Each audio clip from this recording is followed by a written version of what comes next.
I live in the Twin Cities area. I'll start from the bottom here. I've been married to my husband. It will be 21 years on Valentine's Day, actually. I have Luke, who's a freshman at the University of Kansas, and I have Brady, who's 17, who is here in the Twin Cities in high school, and my fur baby Griffin, who hopefully won't start barking while we're on this call. I am currently Vice President, Retained Search for Gierke Jungbauer Human Capital. I have over 25 years of experience, as I say here, driving high impact results, but I've also been involved in ownership of another company. I've been in marketing and sales, coaching, mentoring, a number of other things throughout my career. And yes, I am a hockey mom. My son plays club hockey at Kansas, but played since he was 4. And I'm a basketball mom of my junior in high school and a dog mom. So that's a little bit about me. One quick slide on Gierke Jungbauer. If we can be of help to you, either in your current roles or as you are in job transition, would love to connect with you. I spend a lot of time connecting Yeah, I with, see that. oh, someone's off mute. Yep. There Go we ahead. go. Yep.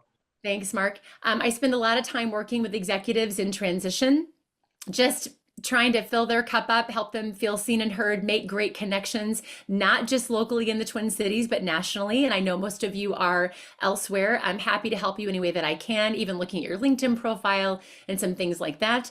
The 3 divisions of Gierke Jungbauer: fractional HR. So for small to mid-sized companies, we come in as the HR department, or we come in as an extra set of hands with specialization, anything under the HR umbrella. Retained search, which is why I came aboard Franklin I was at Franklin Covey before with Gierke Jungbauer Human Capital. We work across all functions, so have no fear. We do help a lot with finance and finance roles, as well as marketing and operations, growth, sales, HR, and the list goes on, technology. And then we have an executive coaching practice as well. So with that, I'm going to dive right in. Our topic today: confidence plus visualization equals standing out and accelerating your career. And I'm going to make this as broad and applicable to all of you. Some of you are in job transition, some of you are in your careers and want to advance in your careers with your current company. Some of you may be thinking about it or passively looking, and some of you said, hey, I just like the topic and I want to hear more. And we can all be more confident and learn to leverage visualization to be more successful in our careers and our lives. So I hope that you'll get a lot out of it today. I will be asking you at times to put your answers in the chat, and Mark will help me to look at that and monitor that. So confidence, some of these things, first of all, let me just say, I'm thrilled to hear a lot of you say, hey, I saw the topic and I found it interesting. Because sometimes the things that maybe come to us naturally, and Mark and I were talking about this yesterday, all the things that you mentioned in your financial world, those don't come to me naturally, right? But you might say, well, doesn't everybody know that, right? And there's some things that I do in my life or that are my gifts that have come naturally, and I think, well, doesn't everybody know how to network? Doesn't everybody love to do that? Doesn't everybody like to do public speaking? And so hopefully some of the things I share with you today may seem like super simple things, but may help you to really accelerate your career and stand out. And that's my hope today. So we are going to start with the basic of all basics, which is confidence. And there are 3 different kinds. There's task specific confidence, there's general, overall confidence in your abilities, and maybe it is situational. It's when you have to present to a board or an investment group. It's when you're going for an interview for the next CFO role that you want, right? And so you need to have confidence to show up as your best self. But unfortunately, we all know there are obstacles that get in the way. And I just realized I said 5 and I have 7 listed. So there you go. I already made a mistake, but that's okay. You'll forgive me. So negative self-talk, that's one of the biggest ones. Anybody out there do any of that? How about this morning already on the call? Yeah. Let's jump to that 3rd one, comparing oneself to others. Did anybody sit on the call this morning and go, wow, listen to what Christy has done. Wow, listen to what John has done, right? So we do these things and they get in the way of our own confidence and the gifts, the talents, the experience that we can bring that set us apart and make us unique in our roles. Fear of failure is one of the biggest ones that gets in the way of us being confident. Lack of self-care, past experience or trauma. Maybe you're in job search right now and you have gotten 1 too many silver medals, right? You're tired of being second runner-up in your job search. That's some trauma right there. Not hearing back on a job, or like I said, repeatedly coming in second or third. What else? Is there anything else someone wants to chat in that to the chat saying, hey, this is another thing gets in the way of self-confidence. I'm sure there are many more. Anything else we're seeing, Mark? Nothing else is showing up at the moment, Heather, but this is all great and all it resonates with me. Okay, all right, we'll keep going. So E. Cummings had this great quote that I want to read and then kind of dissect just a second. Once we believe in ourselves, we can risk curiosity, wonder, spontaneous delight, or any experience that reveals the human spirit. So you think about that, risk curiosity. What does that mean? That means you're in a board meeting and you are willing to speak up, right? You're willing to risk curiosity, and the confidence that you have allows others also to say, hey, he spoke up, Mark spoke up. I can feel confident in speaking up as well. Maybe it's wonder, like I wonder this, I wonder that, right? The innovation piece that can come from having confidence and wonder. Spontaneous delight, somebody jumps up and just starts to dance or sing a song in a certain situation. Those things we did when we were kids that we are much more reserved about now because we lack the confidence in doing that. Or any experience that reveals the human spirit. So let's talk about how we build self-confidence. We've talked about what gets in the way, and I'm going to keep coming back to this slide and adding a few more things. But let's talk first about taking a personal inventory of your strengths. There's one way to do that. Clifton Strengths Finders. Has anybody done Strengths Finders? You know your top 5. If you don't, this is a great book, $16-ish, right? On Amazon. You can assess and get your top 5 strengths. The reason why this is so critical, and Mark could probably speak to this for hours, is that once you know your own strengths and you can learn and know the strengths of your team, the people that report to you, your peers, and the people you report to as well, you can manage against those and find themes and figure out how you work better together. You also learn not only where you thrive in your strengths, but where when you overuse them, it gets in the way of your success and standing out for positive reasons. The second is conversing with friends and mentors. I heard a lot of people talk about mentoring and being a mentee or mentoring others. Find those people who will remind you of your superpowers. I talk about this a lot in my public speaking with crowds of people across all industries, across all positions. And I don't care if you are the top CFO of the largest company in the entire world. I can tell you from my experience doing interviews with candidates, everybody puts pants on one leg at a time, or everyone has the same fears. Everyone lacks confidence in different areas. And so this is also why I bring it back to the basics, because I know that we all, whether we can share it out there or not, Mark knows, I know, we work with executives, everybody still has those fears. Everyone still needs to be reminded of their superpowers and walk authentically in who they are. That's where you're going to gain the greatest confidence. Brene Brown, you may know of her. Shame, resilience, social worker, written a lot of great books. Authenticity is a collection of choices that we have to make every day. It's about the choice to show up and be real, the choice to be honest, the choice to let our true selves be seen. And I'm going to share with you in all the interviewing I do of candidates, right, and in the search world that we're in, so many people are coming trying to give what they think we want them to be, right?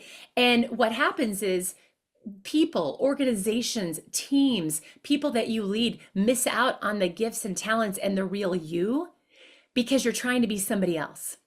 Same thing in the interview process. I know sometimes I meet with so many people in transition. Sometimes they've been in transition for 6 months or a year or 18 months, sometimes 2 years, and you can get weary. It can get really lonely. It can get difficult. And you can start to step into somebody else's shoes or skin, right? Like, well, if I'm just like this person, maybe I'll get the job. Don't do that. Walk authentically in who you are, and that will really bring a lot of joy, blessing, and otherwise to other people. And here's what I want to share. The principle of contrast in decision making is that people make decisions based on differences, not similarities. So when you look at that picture, that one person that's orange in this picture, This is the person you want to be for positive reasons, right? You want to stand out because when you're in the interview process, or if you're doing a pitch to someone in sales, or you're going to a firm or an investment firm about your product, your opportunity that you're bringing, or it's a merger and acquisition, whatever it is, right? Standing out for positive reasons. It's the contrast. It's what makes you unique. It's what makes your product, your service, your experience that makes you unique.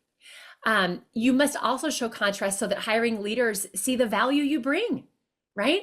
Because it's the difference between where they are now without you and where they could be with you, or how you stand out from the competition. So I want to do a little exercise here, and I want you to chat in for me, okay, and humor me. And many of you are global or have lived other places outside the US, and you probably will all ace this little test that I do with a lot of the US population that doesn't always know all of these icons. Does anybody know what this is a picture of? You chat in for me. See if anyone gets an A plus here, Mark. Anyone chat in what this is a picture of? A hotel in Berlin, a hotel in Paris, all great guesses. Nope. Hmm. It's Vienna State Opera House in Austria.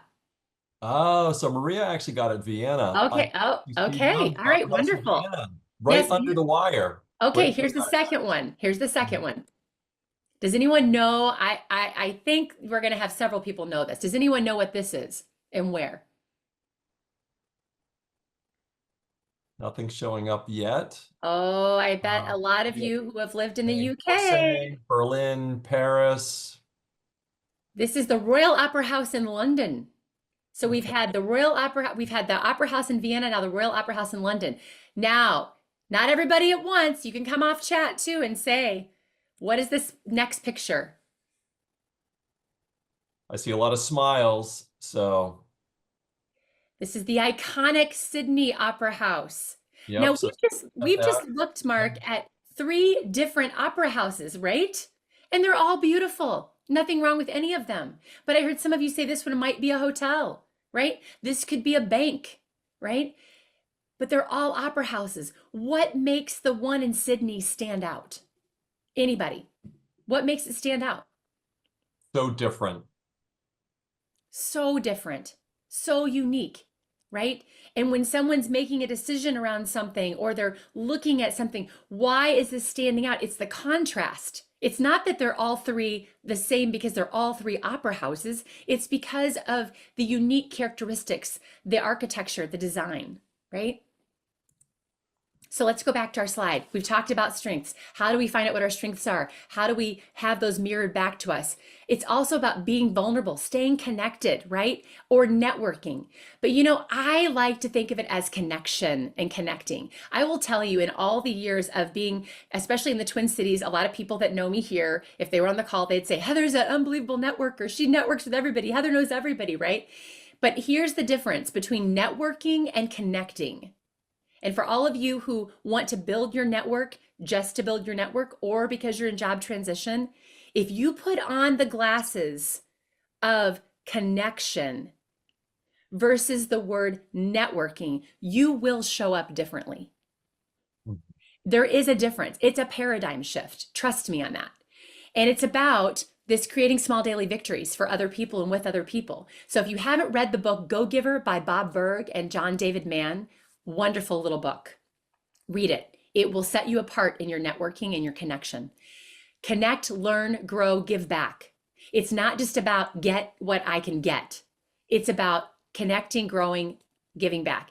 Build your authentic personal brand, right? It's an opportunity for people to know who you are. It's also to gain perspective and understand how your personal brand is resonating. So do it for those reasons as well. Back to our slide here. Be resourceful. Because confidence, you build confidence, knowledge is power, right? We've heard this forever. If you come into an interview, if you come into a networking meeting, if you come into any kind of opportunity with a board, you're going to be more confident if you're knowledgeable. And then performing deep breathing exercises.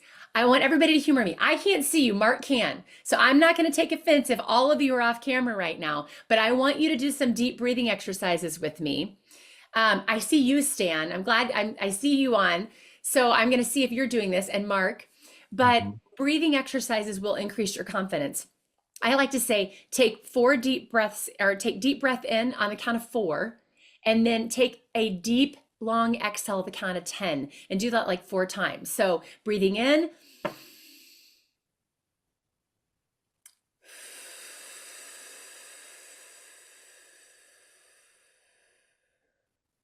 before you go into anything scary, anything you fear, anything where you're lacking in confidence, anything, taking some deep breaths and doing that, especially the exhale, is where we reset the central nervous system. So keep that in mind. And then there's Amy Cuddy.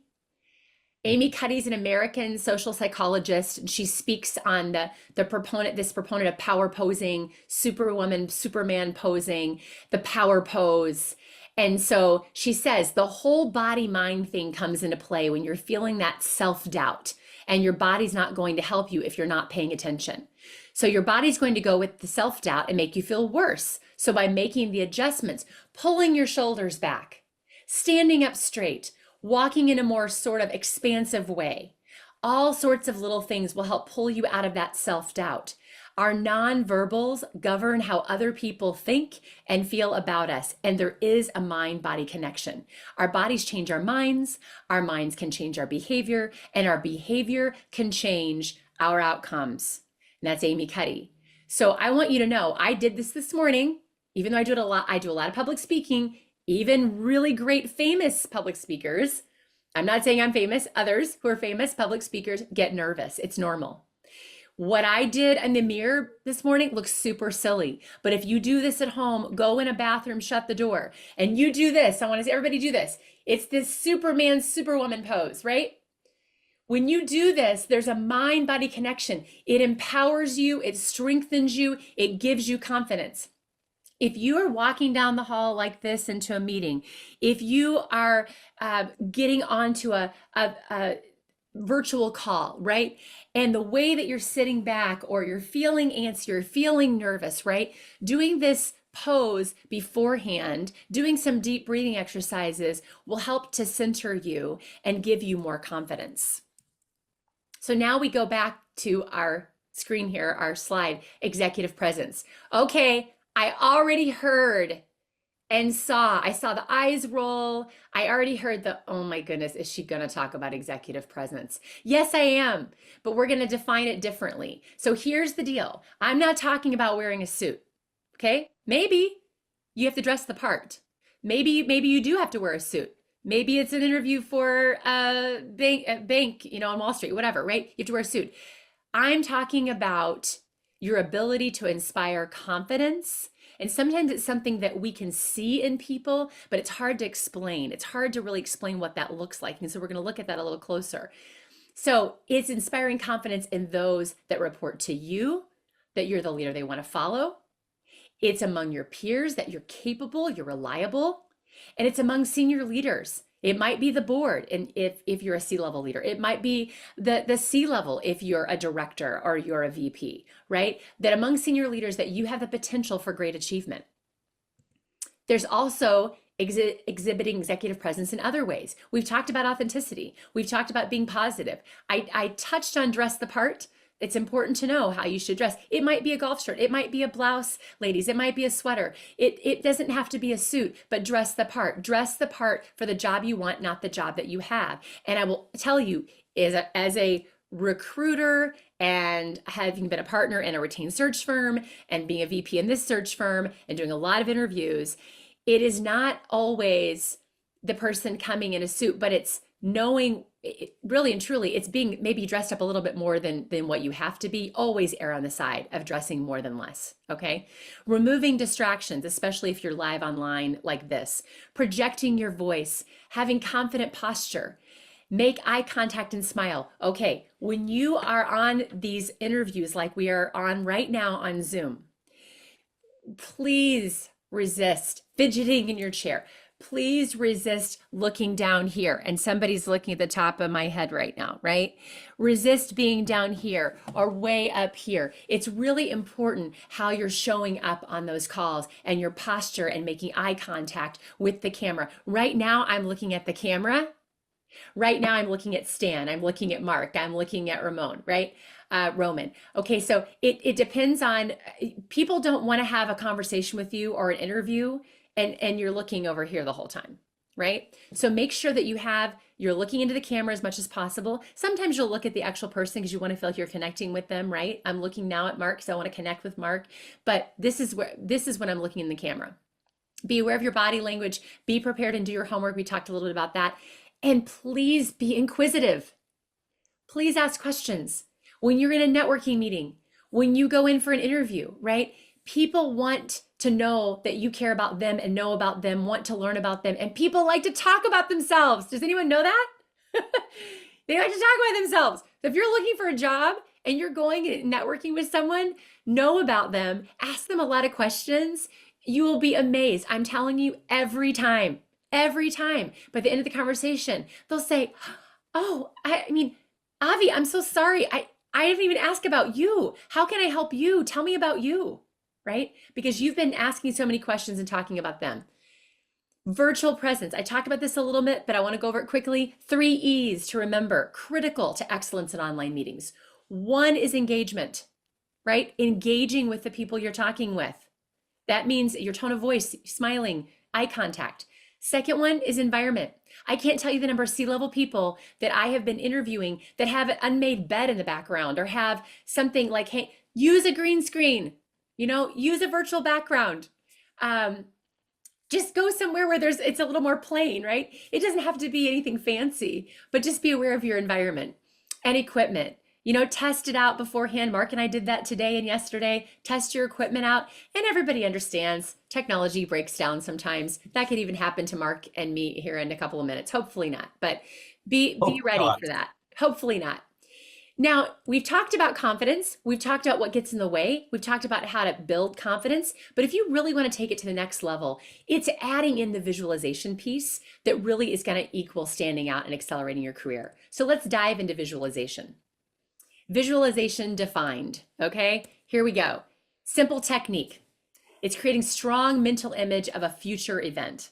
It's a representation of an object, a situation, or a set of information as a chart or other image. So you're picturing yourself in that interview. You're picturing yourself having a great conversation with that new person you're meeting.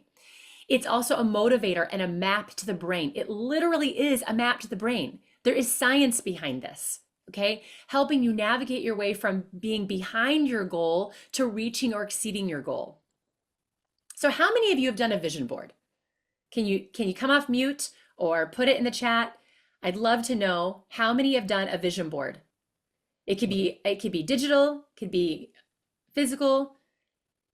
This is really, really powerful because it helps you to visualize what you want.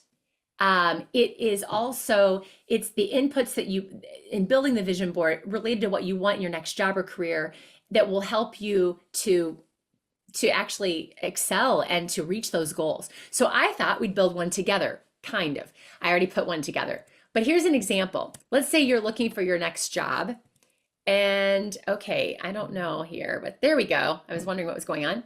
So core values, you might even name them. One of the ways that you can do this is you sit down and you write down all the things that are important to you in your next job, the client you're trying to get, whatever it is the goal is you're trying to achieve, you write those things down, you find pictures and you can make a digital board or you can go to a physical board as well. So core values might be really important to you. What are the core values of that company that you're currently working in or what you want to bring to the organization where you're working or the next job that you get? Maybe it's about coaching and mentoring. I heard that a lot today. Either you want to coach and mentor, or you want to be coached and mentored. Maybe it's a phrase, a quote that means something to you. A rising tide lifts all boats. Maybe it's travel. You want to travel for your job, or you want a job that allows you the flexibility to do a lot of travel for leisure. Maybe it's brands, right, that you want to work with or work for. Maybe it's a leadership quote. Leadership is about making others better as a result of your presence and making sure that impact lasts in your absence. So maybe it's what kind of leader do you want to be? You put that on your board. Maybe it's about work-life blend, work-life balance, or promotion, opportunity advancement. What do I want to do next in my career at my current company? Or what do I want and need in that next job that I'm going for? Maybe it's money. And you need to actually put it out there. How much do you want to make in that first year? What's your total cash comp, right? Or what are you trying to achieve next year? What would that long-term incentive, short-term incentive look like? Put that on your board. This is for you to look at every day. And maybe it's the title of your next role. If you want to be a CFO, put that on here. And then here's the key thing. Earl Nightingale said back in the 1950s in a radio address, and we continue to talk about it. Thoughts become things, right? What you think about is what you become. If you're thinking about the job or career you want and you can visualize it very specifically and put images to it, you're more likely to achieve it. And if you put it somewhere every day where you can look at it, you will be amazed at what you actually achieve with that board. Any thoughts on that? Anybody have anything they want to add? Yeah, Heather, I think that's a really great point. I mean, that's one of the things that I do with all of my clients is make sure we set up goals, but we set up goals in a way in which they can visualize what a success or accomplishment look like. And they are absolutely amazed 9, 12, 18 months later, what they were accomplished by writing their goals in a way that they could visualize a successful outcome. So think about what you want, not what you don't want. Exactly. Think about what you want. And this could be, I've done a vision board where I've done half of it's personal and half of it's professional, or you can have two, right? And you can change them along the way. And I want to be clear too. Some people get a little with the whole visualization thing, and I'll just throw this in there that this is not about saying something out loud and it happens tomorrow. Okay. That I'm not talking about something appearing out of nowhere. I'm saying the brain science, and we're going to go to that next. There's brain science that talks about the neuroplasticity. Try to say that 15 times fast. That you're creating these pathways in your brain to something that causes you to take the steps to achieve it. I'm not talking about sitting in your house and nothing happens and the doorbell rings and your next job is there because you put a vision board together. It's because you put the vision board together and you look at what you want, not what you don't want, and you look at it every day that causes your brain to seek those things and take those steps to achieve those goals. Okay, and you draw it to yourself. So connecting your goals to our actions by reframing our minds to connect more deeply to our thoughts, that's neuroplasticity. Okay, it's the ability of the brain to grow, change, and adapt. And this practice of manifestation or visualization or whatever word you want to use, it's again, not just thinking about it into existence, but it's drawing ourselves to those things to help us achieve it. Now, if you're still saying, Heather, I'm not doing that, that's silly, I don't do vision boards. Do you know these people? Does anybody know these people? Okay, these are Olympic and professional athletes at the highest level of their game, their field. They all practiced or practice visualization, all right? And they visualize, I mean, Michael Jordan would talk about, visualize the basket he's going to make, the visualization he would do before a game, what it's going to look like, then to achieve it. Michael Phelps talks about how he visualized the time he was going to get in a race, and he got it to the second when he actually visualized it, right? That's why there are sports psychologists and mental performance coaches, because it's about visualizing what you want and then drawing yourself to it. And the benefits are you do increase your confidence, back to that, and it helps you practice success. So let's talk about in practical ways. Now, you might be in job transition, so this applies to an interview, what I'm going to go over.